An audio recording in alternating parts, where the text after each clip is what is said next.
কি হয়েছে তোমার? তুমি এবার ঘর থেকে বাড়াই লাগবে। কি আর হবো গো, এই যে মাথার উপরে এত বড় সংসার, এই যে একটা বেটি বড় হয়ে গেছে, এই যে একটা বেটা আছে, এবার তো ভবিষ্যৎ আছে, কিভাবে করে আমি সংসারটা চলাই? কোনো কাজ নাই, কিছু নাই, একটা ব্যবসা বাণিজ্য করবো, হেঁটে পয়সাটাও নাই, তাহলে চলি কিভাবে করে? হ্যাঁ তাও ঠিক, এবার তো সংসার চলতিছে না। কি করবো এখন তুমি কও। তাইলে তুমি একটু ব্যবসা করো। ব্যবসা যে করবার কও, এত টাকা কোনে পাম? একটা দোকান দিবার গেলে তুমি লাঠি হাজাবো। তুমি টিয়া চিন্তা করো না, আমার কাছে কিছু টিয়া আছে, ওই টিয়া দিয়ে একটু ছোটখাটো দোকান দিও। হ্যাঁ তাই করা লাগবো। তাহলে তুমি এখনই যাও, যা একটা দোকানের খোঁজ করো গা। আচ্ছা তাহলে আমি যাই, দেখি ভালো দোকান খুঁজে পাওয়া যায় নাকি।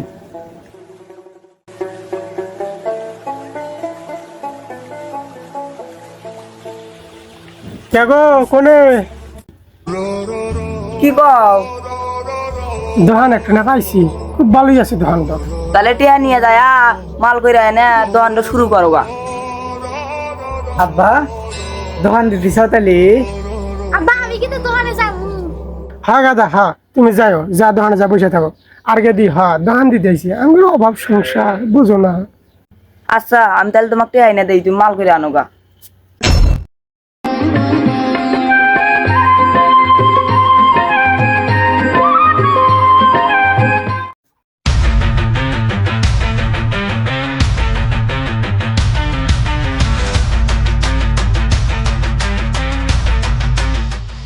কি নিবেন ভাই? কি নিব মানে আঙ্গুর কি গেট আপ সেট দিয়ে বোঝোস না আমরা কি নিতে আইছি? সাদা সাদা 2 লাখ টাকা সাদা দেন আঁকবো। চাঁদা মানে আমার জীবন পয়সা থাকতে আমি 1 টাকা কাউকে চাঁদা দিব না, আর আমার 50,000 টাকার দোকানে আমি 2 লাখ টাকা চাঁদা কেমন করে দিব? কে রে? ও আমারে চেনে নাই।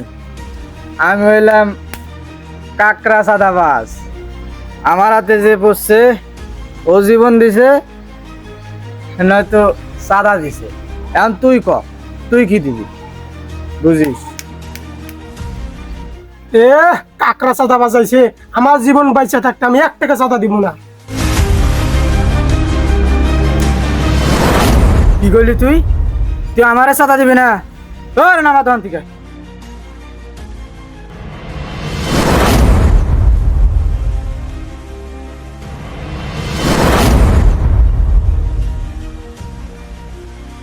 ভাই ভাই মাফ করে দাও, আমার টাকা পয়সা নেই, আমি চাঁদা দিবার পাবো না, মাফ করে দাও। তোর কোনো মাপ হবো না। একটা লাঠি নিয়ে আয়।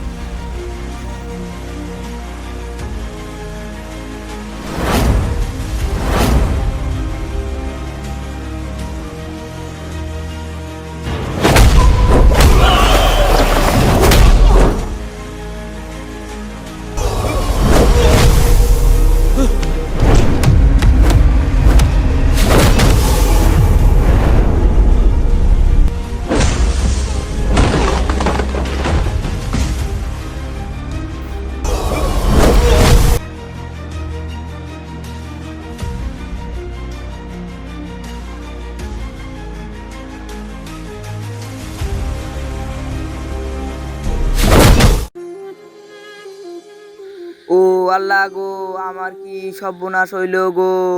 আল্লাহ আমি তোমার কাছে বিচার দিলাম, আমার স্বামী যেতে এবকরে মারছে, হ্যাঁ তুমি কঠিন বিচার করো। আজ সাদা না দেওয়ার কারণে জীবন দিতে হচ্ছে। আজ এক মুঠ ভাত খাওয়ার জন্য মানুষকে জীবন দিতে হচ্ছে। মানুষের সামনে মন খুলে হাসলেও জীবন দিতে হচ্ছে। আজ 7-8 বছরের শিশু ধর্ষণের শিকার হচ্ছে। দেশ কোথায় এসে দাঁড়িয়েছে? আমরা দেহের রূপে মানুষ, কিন্তু আমরা প্রকৃত মানুষ হতে পারতেছি না। আয়ামে জাহিলিয়াতের যুগের চেয়েও ভয়ঙ্কর কিছু দেখা যাচ্ছে।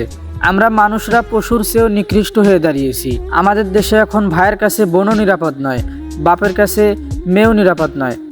আমরা এমন একটা পর্যায়ে এসে দাঁড়িয়েছি, সত্য কথা বলতে গেলেও ভয় থাকতে হয়, মিথ্যাকে প্রশ্রয় দিতে হয়, শুধুমাত্র আমাদের জীবনের জন্য ও পরিবারের জন্য। ভিডিওটি দেখে কি বুঝলেন? বাস্তবের সাথে অনেকটাই মিল আছে। আমাদের দেশে প্রতিনিয়ত এভাবেই চাঁদাবাজি করা হচ্ছে, কিন্তু আমরা কেউ প্রতিবাদ করতেছি না। সে কারণে হাজারো নিরীহ মানুষের জীবন যাচ্ছে এবং ব্যবসার খাত নষ্ট হয়ে যাচ্ছে। আমাদের দেশ ও দেশের মানুষকে বাঁচাইতে হলে চাঁদাবাজির বিরুদ্ধে রুখে দাঁড়াতে হবে, তা না হলে তারা আমাদের দেশকে ধ্বংস করে ফেলবে। আর হ্যাঁ, সব কথার এক কথা, সবাইকে আমাদের প্রতিবাদ করতে হবে এবং চাঁদাবাজি বন্ধ করতে হবে।